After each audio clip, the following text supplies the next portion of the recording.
Nadhani mmeangalia maendeleo na mradi wetu kwa ujumla jinsi ambavyo unavyoendelea, na spidi yetu hatutaki kumwangusha Mheshimiwa Rais. Malengo ya mradi huu hasa yaende akanufaishe wale wazao wa maeneo haya, na ndio wengi ambao ni wafanyakazi wetu, lakini pia baada ya hapo wengi wanakuwa wanapata ujuzi na elimu waweze kuwa wanaweza kujitegemea hata baada ya mradi huu. Mradi huu umeanza mwaka jana mwezi wa 11.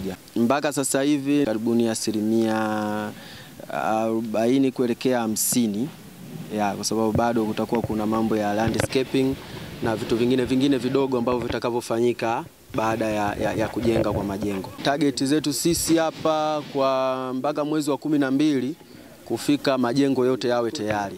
Mradi huu umegharimu bilioni 7.2. Mradi huu utaweza kuhudumia sio chini ya watu 500 kwa maana ya wanafunzi watakokuwa wanakaa hapa. Naitwa Khalifa Saidi Mtamweza, ndio mwenyekiti wa Umoja wa Pambanuaji Tanzania. Kazi yetu kubwa ni kupambanua miradi yote iliyofanywa na Chifu Wangaya. Hapa tuko wilaya ya Misungwi, kuna vitu vikubwa sana vimefanyika. Ukiangalia wewe mwenyewe, hizi hosteli za kisasa.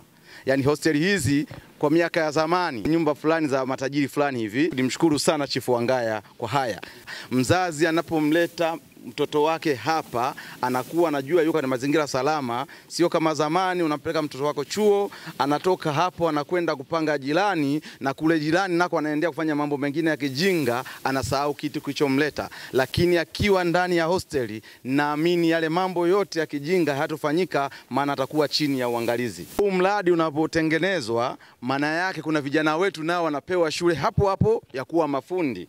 Maana yake wilaya ya Misungwi imepata bahati kubwa sana, ambao nafikiri ndio wilaya ya kwanza. Hii ilikuwa Dar es Salaam, sasa na Mwanza naona inakuja. Niwapongeze sana wakandarasi kwa kuweza kuwafundisha vijana wetu ili na wao wakawe mafundi wazuri wa baadaye, na Mungu awabariki sana.